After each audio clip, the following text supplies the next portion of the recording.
মুরগির পা আমরা কেন খাবো? মুরগির পা চিকেন ফিট অনেকের কাছে খুবই জনপ্রিয় একটি খাবার। বিশেষ করে বিভিন্ন এশিয়া ও ক্যারিবিয়ান রান্নায় এটি অত্যন্ত জনপ্রিয়। পুষ্টিগুণ এবং স্বাস্থ্যের উপকারের দিক থেকে মুরগির পায়ের বিশেষ কিছু দিকও রয়েছে। মুরগির পায়ে বিশেষ দুটি উপাদান রয়েছে। মুরগির পায়ের বেশিরভাগ অংশই হলো হাড়, ত্বক এবং টেন্ডন বা কন্ডরা স্নায়ুর মতন তন্তু। এতে কোনো পেশি বহন মাংস থাকে না। এর উপাদানগুলোই হলো কোলাজেন। মুরগির পা কোলাজেনের অন্যতম সেরা উৎস। এটি শরীরের চামড়া, হাড় তৈরির মূল প্রোটিন। ক্যালসিয়াম ও ফসফরাস হাড়ের মজবুত গঠনের জন্য এটি গুরুত্বপূর্ণ। মুরগির পায়ে জিঙ্ক ও কপার থাকে, শরীরের রোগ প্রতিরোধ ক্ষমতা বাড়াতে বিপাকীয় প্রক্রিয়া সাহায্য করে। মুরগির পায়ের কিছু উপকারিতাও রয়েছে, যেমন ত্বকের স্বাস্থ্য। কোলাজেন বেশি থাকায় ত্বকের স্থিতিস্থাপন বজায় রাখতে, বার্ধক্যের ছাপ কমাতে সাহায্য করতে পারে। হাড় ও অস্থির সন্ধির যত্ন।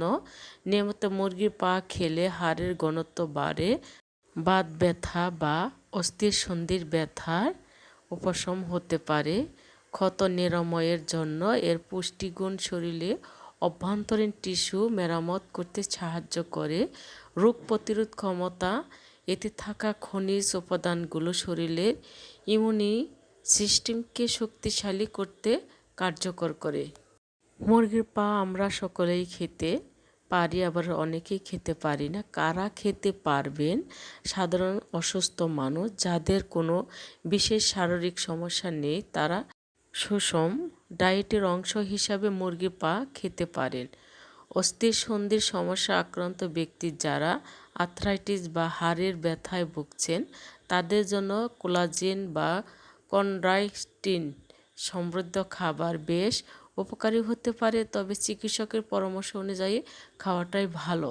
যে মানুষগুলোর মধ্যে পুষ্টির ঘাটতি আছে, প্রোটিন, খনিজ উপাদানের উৎস হিসাবে যারা প্রাকৃতিক খাবার খুঁজেছেন, মুরগির পা কোন ধরনের মানুষেরা খেতে সাবধান অবলম্বন করতে হবে? মুরগির পা উপকৃত হলেও কিছু মানুষের ক্ষেত্রে এটি ঝুঁকির কারণ হতে পারে, যেমন উচ্চ কোলেস্টেরলের রোগী। মুরগির পায় প্রচুর পরিমাণ স্যাচুরেটেড ফ্যাট এবং কোলেস্টেরল থাকে, তাই তাদের উচ্চ রক্তচাপ বা হৃদরোগের ঝুঁকি আছে। তাদের এটি এড়িয়ে চলা অবশ্যই ভালো। যাদের কিডনির সমস্যা আছে, ইউরিক অ্যাসিডের সমস্যা আছে, এতে প্রোটিন ও পিউরিন থাকে। যাদের ইউরিক অ্যাসিড বেশি বা গেট আছে, তাদের জন্য মুরগির পা ক্ষতিকর হয়ে দাঁড়াতে পারে। খুবই সাবধানতা অবলম্বন করতে হবে।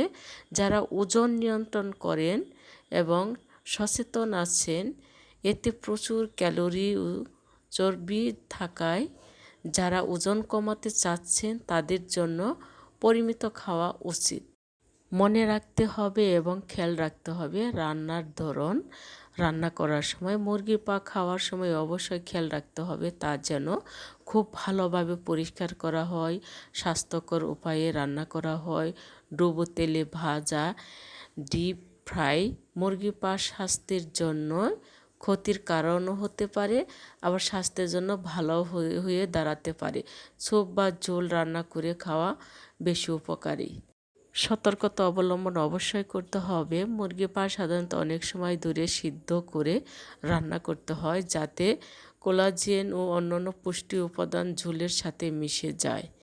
অনেকেই মনে মনে বলবেন যে মুরগির পা নিয়েও কথা বলতে হবে। হ্যাঁ, কথা বলি। এর জন্য মুরগির পাটা আমারও পছন্দ, আমি মাঝে মধ্যেই খেয়ে থাকি ইনশাল্লাহ।